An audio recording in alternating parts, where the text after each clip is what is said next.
मामासाहेबांनी प्रारंभापासूनच एक मेगा कार्य करून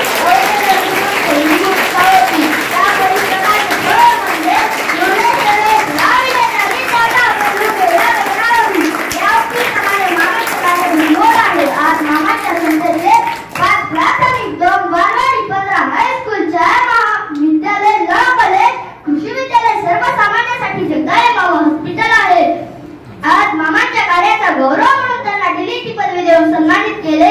असे उदात्त अशी महान कार्य करणारे शिवाजी शिक्षण प्रसारक मंडळाचे संस्थापक माझे प्रेरणास्थान आणि आपण सर्वांचे स्वाभिमान म्हणजेच कर्मवीर डॉक्टर मामासाहेब जगदाळे यांना शतशः करतो।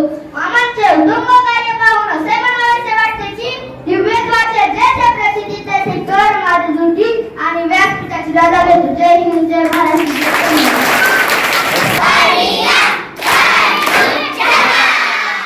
राजमाता मासाहेब, वीर माता मातोश्री अशा अनेक उपमा त्यांना दिल्या जातात। अशा त्या जिजाबाई शहाजीराजे भोसले म्हणजे छत्रपती शिवाजीराजांची आई। परंतु तुम्हाला प्रश्न पडलाच असेल की त्यांना इतक्या उपमा का दिल्या जातात।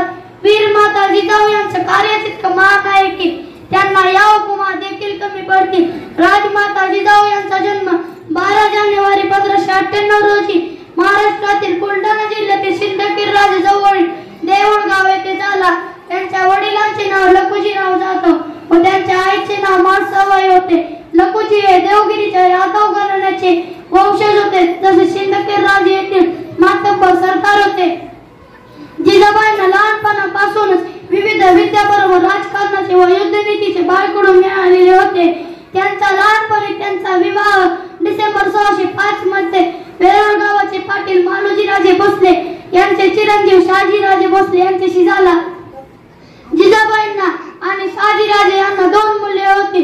थोरला संभाजी हा लहानपणापासून शहाजीराजांसोबत असायचा, तर डॉक्टर शिवाजी हा राजमाता जिजाऊ यांच्या सोबत असायचा। जिजाऊंनी लहानपणापासून शिवरायांवर रामायण महाभारतातील रामकृष्ण अर्जुन भीमा या वीरांच्या गोष्टी सांगून संस्कार केले। नेहमी सत्याचा विजय होतो, तसेच अन्याय करणे व अन्याय सहन करणे दोन्ही कसे चुकीचे आहे हे पटवून देते। जिजाऊंनी लहानपणापासून शिवरायांवर शील, सत्यप्रीतीचा, वाक्चातुर्य, दक्षता, धैर्य, निर्भयता, शस्त्रप्रयोगी, विजयाकांक्षा, स्वराज्य स्वप्न इतर काही संस्कार दिले। शिवाजीराजे 14 वर्षाचे असताना शहाजीराजांनी त्यांच्या हाती पुण्याची जहागीर सुपूर्द केली। निजामच्या आदिलशहांनी मुघलांच्या सततच्या स्वारांमुळे पुण्याची अवस्था अतिशय वाईट होती। त्या जुलमी सत्तांच्या कचाट्यातून प्रत्येला आतोनात त्रास सहन करावे लागत होते।